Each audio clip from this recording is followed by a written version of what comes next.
Chairman شاہ Faisal town گوہر علی خٹک نے کہا ہے کہ شجرکاری مہم جاری ہے اور جاری مونسون کے موسم میں ہم پوری کوشش کریں گے کہ آج لگائے ہوئے درخت مونسون کے موسم میں پختگی اختیار کر لیں، جس کے بعد یقینی طور پر پھر ہمارا اور تمام NGOs کا گلی محلوں کی سطح پر کاروباری لوگوں کا فرض بنتا ہے کہ وہ بھی اس درخت کی آبیاری کریں تاکہ وہ انہی لوگوں کے لیے فضائی آلودگی سے پاک ماحول فراہم کرنے میں ان کو معاونت فراہم کرے گا۔ شجرکاری مہم کے دوران اسسٹنٹ کمشنر شاہ فیصل ٹاؤن سائرہ امجد اور دیگر افسران جہاں موجود تھے وہیں اسکاؤٹس بھی موجود تھے اور جن کی مدد سے ان کو بھی راغب کرنے کے لیے اور آگاہی فراہم کرنے کے لیے ان سے بھی پودے لگوائے گئے،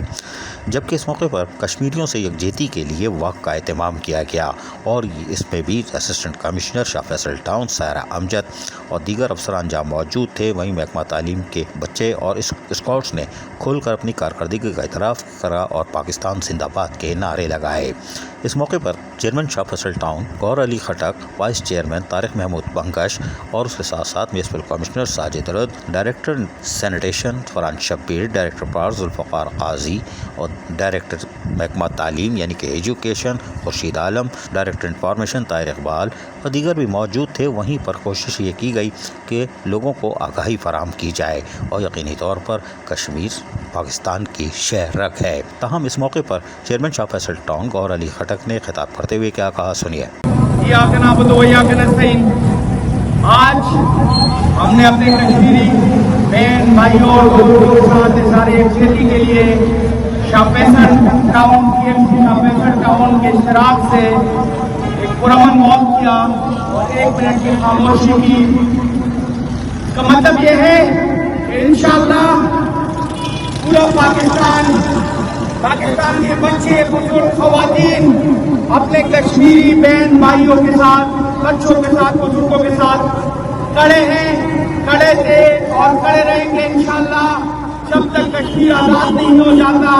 کشمیر پاکستان کا حصہ نہیں بن جاتا، کشمیر بنے گا پاکستان، جب تک کشمیر پاکستان کا حصہ نہیں بن جاتا انشاءاللہ ہم سکون سے نہیں بیٹھیں گے، یہ جدوجہد جاری رہے گی۔ اور آج پورے پاکستان میں ریلیاں ہیں یوم استقلال کے حوالے سے، کشمیر پہ جو 5 اگست 2023 میں انڈیا نے قبضہ کیا تھا اس کے خلاف انشاءاللہ یہ جدوجہد جاری رہے گی اور وہ دن دور نہیں کہ کشمیر پاکستان کا حصہ ہوگا۔ اور آج کی اس موقع میں ہمارے TMC کے جن افسران، جن ورکر، جن ذمہ داروں اور جن ملازمین نے اور جو اسکول کے بچوں نے، ٹیچروں نے شرکت کی، میں ان کو بھی سلام پیش کرتا ہوں، ان کا شکریہ ادا کرتا ہوں۔ انشاءاللہ یہ جدوجہد اسی طرح جاری رہے گی۔ بہت شکریہ۔ جبکہ علاقائی معززین سے بات چیت کرتے ہوئے چیئرمین شاہ فیصل ٹاؤن گوہر علی خٹک نے کہا کہ ہماری کوشش ہے کہ ہم کم سے کم وقت میں زیادہ سے زیادہ بلدیاتی سہولتوں کی فراہمی کو یقینی بنائیں۔ ان کا کہنا تھا کہ ہمارا سب سے زیادہ مسئلہ اس مونسون بارش میں ایک تو شجرکاری ہے کہ اس کو ہم نے مکمل کرنا ہے ہر حال میں، دوسرا ملیر ایکسپریس وے جو بن رہا ہے اس میں پانی کی نکاسی کا جو ہمارا سسٹم ہے وہ ہمارے لیے درد سر بنا ہوا ہے۔ لیکن گزشتہ روز وزیر بلدیات سعید غنی نے شاہ فیصل ٹاؤن کا دورہ کیا تھا اور دورے کے دوران انہوں نے آفس میں ہم نے ان کو تمام تر تفصیلات سے ان کو آگاہ کیا تھا، جس پر وزیر بلدیات سعید غنی نے ہمیں یقین دہانیاں کرائی تھیں اور موقع پر ہی لیاری ایکسپریس وے کے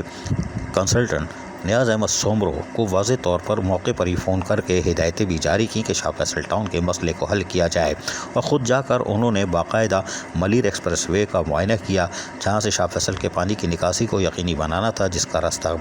بند کر دیا گیا تھا۔ سعید غنی نے اب وزیر بلدیات نے خود اس کا معائنہ کیا اور اس موقع پر یقینی طور پر انہوں نے ہدایتیں بھی جاری کر دی تھیں۔ شاہ فیصل ٹاؤن کے گوہر علی خٹک نے کہا کہ ہم نے وزیر بلدیات کو آگاہ کر دیا اور ہمیں پوری امید ہے کہ وزیر بلدیات ہمارے کاموں میں مدد فراہم کریں گے، جبکہ اس موقع پر ان کو اجرک پہنائی گئی، اجرک نما یہ چیز تھی، چادر بنا دی گئی، ٹوپی اچھا ہوا نہیں پہنائی کیونکہ یہ کام وزیر بلدیات کا ہوتا ہے ٹوپی پہنانا۔ عزیز عارف، KBS بلدیاتی نیوز کراچی۔ ایسی ہی خوبصورت ویڈیوز فیوچر میں حاصل کرنے کے لیے ریڈ بٹن پر کلک کر کے اور بیل آئیکن کو پریس کر کے ہم سب کے سبسکرائبر بننا مت بھولیے۔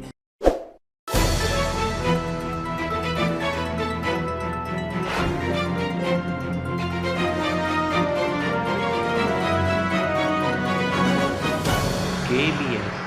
بلدیاتی نیوز۔